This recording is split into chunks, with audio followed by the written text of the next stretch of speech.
Երեխաներ, միջև նոր դասին անդրադառնալ եմ, մի հատ վերհիշենք մեր նախորդ դասը, որն է մեր նախորդ դասը, ասա Ջան։ Մեր նախորդ դասն էր բնակչության վերարտադրությունը, ժողովրդական քաղաքականություն։ Քաղաքականություն։ Ինչ են հասկանում բնակչության վերարտադրություն ասելով, ասա Ջան։ Բնակչության վերարտադրությունը ծնելիության, մահացության և բնական աճի ամբողջությունն է։ Բնական աճի ամբողջությունն է։ Իսկ ինչ են հասկանում ժողովրդագրական քաղաքականություն ասելով, դա ինչպես է կատարվում։ Ասած Ջան։ Ժողովրդական քաղաքականությունը տնտեսական, սոցիալական, քարոզական, վարչական և այլ միջոցառումների համակարգն է։ Մենք ասում ենք, թե ժողովրդական քաղաքականությունը միջոցառումների մի համակարգ է, որ յուրաքանչյուր պետություն վարում է իր երկրի շահերի համապատասխան ձևով։ Եթե օրինակ Հայաստանը պետք է որ մենք ինչ անենք, նպաստենք, որպեսզի տնտեսությունը բարձրանա, ուրեմն մենք վարում ենք մեր երկրի շահերի համապատասխան քաղաքականություն։ Օրինակ, եթե Չինաստանի պետք է որ բնակչությունը նվազի, Չինաստանը վարում է մեկ ընտանիք, մեկ երեխա, այսինքն տնտեսության կրճատմամբ, նաև որ երկիրը ինչ շահ ունի, իրենց ինչն է պետք։ Իսկ այսօրվա դասը երեխաներ ներկայացնում ենք, ասա, Սարգիս այսօրվա դասը բնակչության տեղաբաշխումը միգրացիաներ։ Բնակչության տեղաբաշխումը միգրացիաներ։ Ինչ են հասկանում բնակչության տեղաբաշխում ասելով։ Ասա Անա ջան։ Երկրագնդի վրա բնակչության տեղաբաշխումը եղել է շատ պատմական ժամանակահատվածում, մոտ 20,000 տարի առաջ ցեղերը ներթափանցել են Ավստրալիա, իսկ 12-ից 15,000 տարի առաջ հյուսիսային, այնուհետև հարավային Ամերիկա։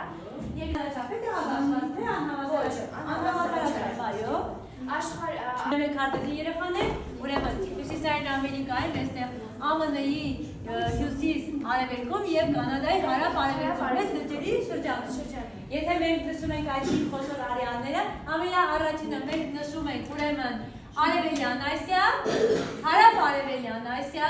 հարավային Ասիա, Արևմտյան Եվրոպա և ԱՄՆ-ի հյուսիս-արևելք, Կանադայի հարավ-արևելք։ Սրանք այս շրջաններն են, որտեղ բնակչությունը շատ խիստ է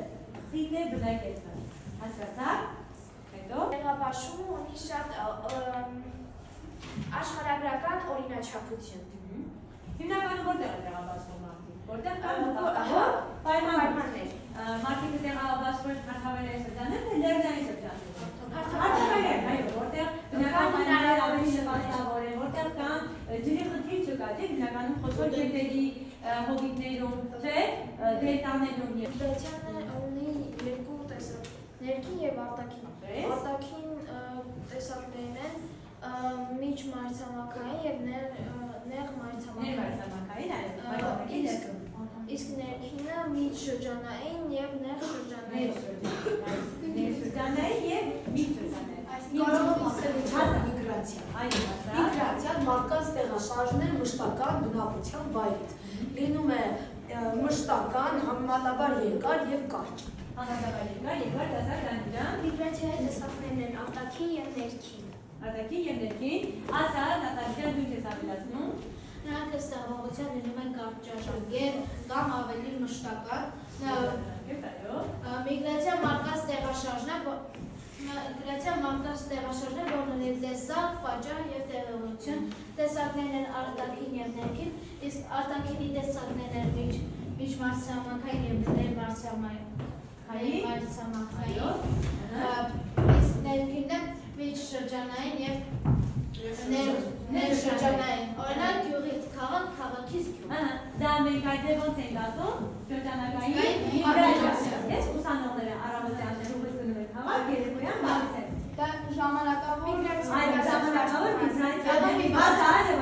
Միգրացիաները նաև ունեն պատճառներ, թե ինչու է մարդը գնում ուրիշ երկիր կամ ուրիշ քաղաք։ Իսկ Լևա կամնի միգրացիան կարող է լինել կազմակերպված կամ անկազմակերպված։ Այո, օրինակ կազմակերպվածի օրինակ կարող եք ասել։ Այո, ընտանիքով հետո հայրենադարձությունը, օրինակ Արցախում տեղահանվածներ, չէ՞, կազմակերպված իրենց կազմակերպեցին և տեղահանեցին։ Իսկ անկազմակերպը երբ մարդը անհատ կամ երկուս ընտանիքով, չէ՞, ինչ կարող անել։ Տեղից դեռ մարդիկ դարեր շարունակ անընդհատ ինչ են արել երեխաներ։ Այո, միգրացիա, տեղաշարժվել են, տեղափոխվել են, որտեղ եղել են նպաստավոր պայմաններ կյանքի համար, այնտեղ իրենք արդեն սկսել օրինակություն հաստատել։ Ասա Դավիթ ջան։ Միգրացիաները ունեն նպատակներ։ Օրինակ աշխատանքի նպատակով, ուսման նպատակով, կամ հանգստի նպատակով։ Կամ հանգստի նպատակով։ 2024 թվականի դրությամբ երկրից երկիր միջազգային հիմնական միգրացիոն հոսքերն են սրանք երեխաներն նշում։ Հիմնականում աշխարհում ամենաշատ միգրացիան, որ գնում են այդտեղ, դա ԱՄՆ-ն է եւ Կանադան։ Այդտեղ մենք նայում ենք կին միգրանտների տեղաբաշխում, որը սարքացիան երեխաներ, հիմնականում օրինակ եթե խոսենք, այո, թեպուզ եթե մենք խոսենք Ռուսաստանի մասին, երեխաները Ռուսաստանի երկրի ներսում կա միգրացիոն շատ ուժեղ մի հատ պատկեր, տղամարդիկ հիմնականում գնում են հնարավոր արևել կարևորության սիմիլատիվ հանքարդյունաբերական շրջաններ, որտեղ տղամարդու գործ կա, իսկ կենտրոնական շրջանում, որտեղ տեքստիլ արդյունաբերությունն է զարգացած, այնտեղ կա կին աշխատողների կարիք։ Դրա համար կանայք հիմնականում կենտրոնանում են կենտրոնական հատվածով, իսկ տղամարդիկ ավելի հեռավոր արևելքում սիվիլում։ Կանայքի տեսակարարությունը երեխաներ, ուրեմն այս միտումը գնալով ավելի մեծանում է, միշտ երեխաներ ոնց է լինում։ Խիտ բնակեցված երկիրը ավելի է խտանալ, նոսր բնակեցվածը ավելի նոսրանում է։ Խիտ բնակեցված նշանակում այնտեղ լավ պայմաններ կան, նոսր բնակեցված նշանակում է վատ պայմաններ։ Ինչ են անում։ Էլի այդ վատ պայմանները ստեղծում են դեպի լավ պայմաններ։ Հետևաբար լավ պայմաններով երկիրը այլ ավելի հզորությունը մեծացնում է, նոսր վատ պայմաններով այլ ավելի նոսրանում է։ Օրինակ մեր երկիրը դարձնում է այն երկրների ցանկը, որ մենք աշխատանքային ռեսուրսի կարիք չունենք։ Մենք կարողանում ենք մեր աշխատատեղերը զբաղեցնել մեր սեփական աշխատանքային ռեսուրսներով, այսինքն աշխատող մարդկանցով։ Բայց կան երկրներ, դրանցից են օրինակ Արևմտյան Եվրոպայի զարգացած երկրները, օրինակ Գերմանիան։ Գերմանիան ունի գաստրոբայթներ, այսինքն նրանք ինչ են հյուր աշխատողներ, երբ որ օրինակ ես գնամ այնտեղ աշխատեմ ու հետ գամ իմ երկիր, իմ երկրում ապրել, հասկացեք, հյուր աշխատողներ, մի քանի ամիս, մեկ տարի, այո, սրանք այսինքն, սեզոնային աշխատանք, այսինքն դուրինի տեսակը արտաքին, հետո պատճառը էլի սոցիալական մարդիկ աշխատանքի նպատակով են գնում, տևողությունը մեկից մի քանի ամիս կամ սեզոնային, հասկացաք երեխաներ։ Իսկ օրինակ բժշկականը ինչ ժամկետով կլինի։ Դա էլ չէ հարաբերական։ Անկան եւ ներմարցամաքային, թե երեխաներ։ Ինչ մարտամաքայինը, որ մարտամաքից ուրիշ մարտամաքային, իսկ ներմարցամաքայինը, որ մարտամաքից դուր չի գալի։ Հայաստանի Ռուսաստան, մենք գտնվում ենք Եվրասիա մարտամաքի ներսում։ Բայց եթե մենք գնանք օրինակ Ռուսաստանից Կանադա, կլինի միջ մարտամաքային, թե Եվրասիա մարտամաքից գնում ենք Ռուսաստանի ամեն։ Որովհետև շարժը մի տեղից ուրիշ տեղ է, այսինքն մի մարտամաքից ուրիշ մարտամաք։ Երեխաներ, բայց եթե միգրացիա է կատարվում մեկ երկրից մեկ այլ երկիր, տվյալ դեպքում ամբողջ երկրագնդի բնակչության թիվը փոխվում է։ Ոչ։ Որովհետև հետո հետ է։ Ամբողջ երկրագնդը ոչ թե երկիր, Այլ եւ հետագալի Այլ եթե մշտապես Ջավելյանում ատելը ոչ է պակասում։ ոչ ավելանում է, ոչ պակասում է։ Տարբեր ժամ մոտեցի վրա տարտակին, գրիզի միգրացիայի տեսակ, տևողությունը։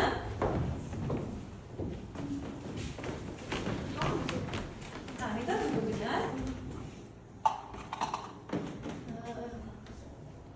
Արտաքին կարող ես գրել։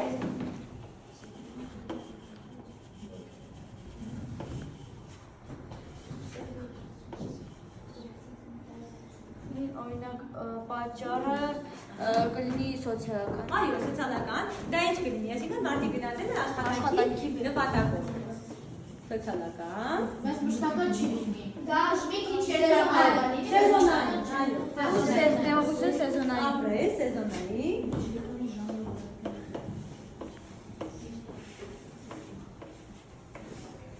Ապրես, այլ նկարի։ Հետո կներկայացրեք։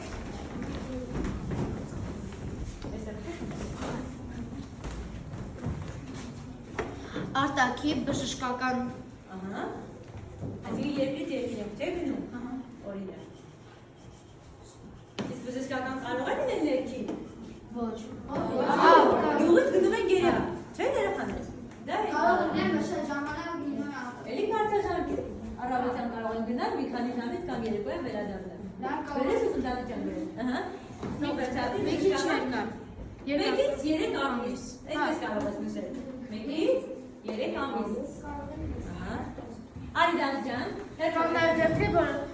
մի քանի օր գնում է, հետո այլ հետագելի է, դες ճճանակած է։ Ճճանակած է, այսինքն առավոտյան գնում է, ճճանակած միգրացիա։ Առավոտյան գնում է, երեկոյան գալիս է։ Դրանից գյուղի բնակչության թիվը ասում է։ Ոչ, իսկ Որովհետև հետ են գալիս։ ապրես դու։ Դավիթ ջան ներկայացրու։ Իսկ եթե մշտական գնա, արդեն կպատասխանի։ Ոչ, կետդիվ ինքը հասկանում, Դավիթ ջան, դեղը մի փոքր ես։ Տեսակ արտաքին պատճառը հանգիստ։ Ահա, ապրես։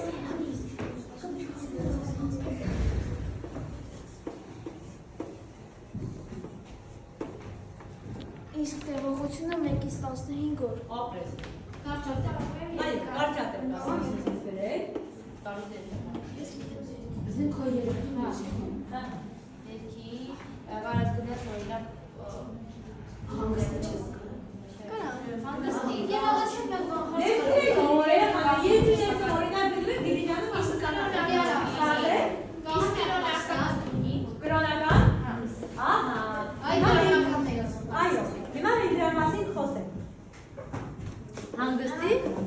ահա, կարող եք գրել 1-ից 10 օր ենթադրել։ 7 օր ուրեմն։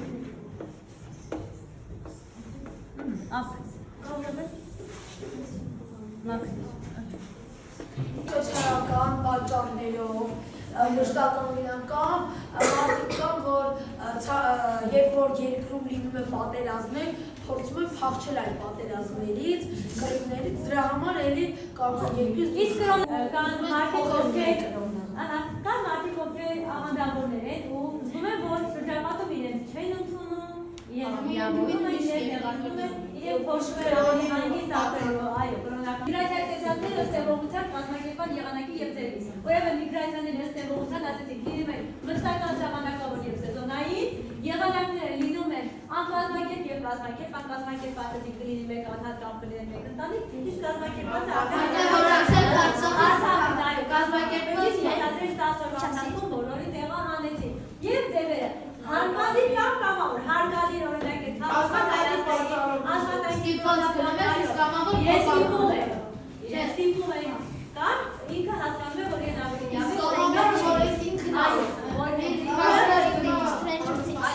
հենց ի կամքով ինքը փորձում է երկիրը լցել։ Իրականում երեխաները միգրացիաները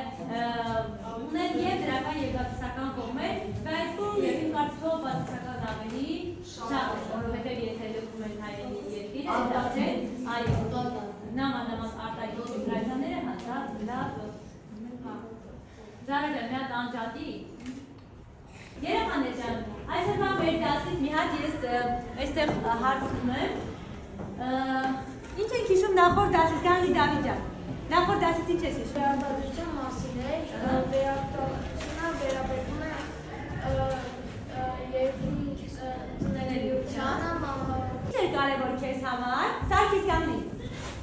Հետո դուք պատասխանեք։ Ինչ էր քեզ համար կարևոր։ Այս դասից ինչ սովորեցի։ Ես սովորեցի, թե ինչ միգրանտները ինչ ձև կարող են լինել, ինչ ժամանակատեսին, ինչ պատճառներ Եվ տեսակներ։ այսօր։ Ես այս դասից սովորեցի միգրացիայի տեսակները, պատճառը, տևողությունը եւ որ տեղն է ամենաշատ միգրացիան։ Այո, որ երկրի է ամենաշատ է։ Ամերիկան եւ Եվրոպան։ Ամերիկա, Եվրոպան, այո, ապրես։ Ինչը հետաքրքրեց քեզ Միլենա Խարգեջյան։ Ինչը քեզ հետաքրքրեց։ ինձ հետաքրքրեց միգրացիաները, որ դրանց տեսակները, որ մարդիկ ներկայացնել էին ուրիշ երկրներ, դրանց տեսակները, պատճառները, տևողությունները։ Տևողությունը։ Երեխաներ, ինչն էր անհասկանալի ձեզ համար, կար անհասկանալի հարցեր։ Եվ մի հատ էլ ինձ ասում եք ինչ ցանկանային անդրադառնալ հաջորդ ժամին այս թեմայի շուրջ կան ինչ-որ հարցեր, որ կուզեք նորից անդրադառնալ, նորից ավելի մանրամասն քննարկում կատարել։ Մանրամասն մի հարց ա երեխաներ։ Միգրացիան ավելի շատ մարդկանց գրակազի եթե կա բնական խնդիրներ, թե սոցիալական խնդիրներ։ Բնական օրինակ եթե մեր երկիրը լեռնային է, երեխաներ, մենք որ մեր երկիրը լեռնային է, մենք դրա համար չենք մեր երկիրը, չէ՞։ Բնական պայմանները մենք դրական ջուրմար հարմարվում ադապտացնում են բնական պայմաններին, երկրի պայմաններին եւ ապրում են։ Ուրեմն սոցիալականի հետ հավասարազոր է հիմնախնդիրը։ Այո։ Այդ բնակչության կազմը, սերատարիքային կառուցվածքը եւ աշխատանքային ռեսուրսները։ Երեխաները կարծեմ ասեցի, որ երկրագրքի վրա բնակչությունը տեղաբաշխված է խիստ անհավասարաչափ, չէ՞։ Ինչ է դա նշանակում, այսինքն հավասարաչափ չեն բաշխատի։ Ամբողջ աշխարհում երկրագրքի բնակչությունը տեղաբաշխված է, բնակվում է շուրջ 15 միլիոն բնակավայրերում, ամբողջ երկրագրքի վրա կա 15 միլիոն բնակավայր եւ այնտեղ բնակչությունը տեղաբաշխված է գյուղական եւ քաղաքային տարածքայնացման ձևով։ Այսինքն գյուղերում ապրողները, ովքեր որ գյուղական ապրելակերպ են, նրանք համարվում են գյուղական տարածքայնացման։ Իսկ քաղաքային ովքեր ապրում են քաղաքում եւ քաղաքային ապրելակերպ են։ Հիմա երեխաներ, երբ որ մենք խոսում ենք սերատարիքային բուրգի մասին, դա բնակչության կազմն է ըստ սերի եւ ըստ տարիքի։ Ըստ սերի, այսինքն տղաներ ու աղջիկներ։ Յուրաքանչյուր 100 տղայի հաշվով ծնվում է 104-ից 105 տղա, ամբողջ աղջիկ, ամբողջ աշխարհում։ Երեխաներ, հետո ինչ է լինում, միջին տարիքում տղաների եւ աղջիկների թիվը սկսում է հավասարվել, իսկ արդեն բարձր տարիքում կանայք աղջիկները գերակշռում են տղաներին։ Բայց դա էլի ունի հարաբերական տարածում։ Երեխաներ, մուսուլմանական մահմեդական երկրներում, Չինաստանում, Հնդկաստանում, այդպիսի երկրներում հիմնականում տղամարդիկ գերակշռում են կանանց։ Տղամարդիկ, կանայք այնտեղ ավելի քիչ են ապրում։ Կախված իրենց ամուսնությունների, իրենց շատ երեխաներ ունենալու իրենց զբաղվածության ավելի շուտ են մահանում, ավելի շատ են դիվանանում, մասնավորապես երեխաները մահմեդական երկրներում։ Բայց օրինակ եվրոպական երկրներում, ԱՊՀ երկրներում, այդ թվում նաև Հայաստանի Հանրապետությունում կանայք ավելի երկարակյաց են։ Թեկուզ մենք փողոցով քայլենք ավելի շատ տեսնում ենք տատիկների, քան պապիկների։ Հասկացա՞ք, կանանց կյանքի միջին տևողությունն ավելի երկար է, քան տղամարդկանց։ Բաշխվածությունը հասկացաք, ըստ ծերերի, ըստ տարիքների երեխաներ լինում է 0-ից 15 տարեկան, 14 տարեկան, դա կոչվում են միջ աշխատունակ երեխաներ, 0-ից 14 տարեկան, դուք համարվում եք միջ աշխատունակ կամ երեխաների խմբի մարդիկ։ 15-ից 63 կամ 65 տարեկան նայած տարբեր երկրներում դա համարվում է աշխատանքային տարիքը, որ մենք կարող ենք գնալ եւ աշխատել, եւ արդեն 65-ից բարձր սոցիալական կամ հետ աշխատունակ։ Սա երեխաները տարիքային խմբերի հետ կապված։ Իսկ ինչ է աշխատանքային ռեսուրսը։ Աշխատանքային ռեսուրսը 15-ից 65 տարեկան այն մարդիկ, որոնք ովքեր իրենց մտավոր եւ ֆիզիկական կարողություններով կարող են աշխատել այս կամ այն ոլորտում։ Աշխատանքային ռեսուրսներ, եւ դες ասեցի, մեր երկիրը աշխատանքային ռեսուրսների պակաս չունի։ Բարձր երեխաներ կան երկրներ, ովքեր իրենց աշխատանքային ռեսուրսների կարիքը լրացնում են յուր աշխատողների հաշվին։ Հասկացաք, Ճապոնիայում ռոբոտների հաշվին են փորձում լրացնել։ Բարձր երեխաներ։ Իսկ հիմա ինչ է տնտեսապես ակտիվ բնակչությունը։ Բնակչության այն մասը, աշխատանքային ռեսուրսների այն մասը, որն աշխատանք ունի կամ աշխատանք է փնտրում կամ ունի մշտական եկամուտ, ինքն համարվում է տնտեսապես ակտիվ բնակչություն։ Բարձր երեխաներ ջան, 10 սա եւ 10-ի վերջին 2-ից 3 հարցը